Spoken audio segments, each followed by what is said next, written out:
کیا واقعی کم ظرفی سب سے پہلے اس شخص کو نشانہ بناتی ہے جس نے سب سے زیادہ احسان کیا ہوتا ہے؟ یہ دنیا کا سب سے بڑا عیب ہے جب آپ کسی کے لیے ڈھال بنتے ہیں اور وہی شخص آپ کو ہی نشانے پر رکھ دیتا ہے۔ السلام علیکم، میں ہوں رضوان علی اور آپ دیکھ رہے ہیں رضوان جانی آفیشل سے۔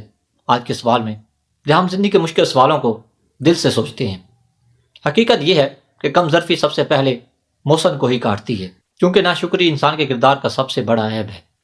قرآن مجید میں اللہ فرماتا ہے، سورۃ الرحمن آیت نمبر 60، حل جزاء الاحسان الا الاحسان، احسان کا بدلہ احسان کے سوا کیا ہو سکتا ہے؟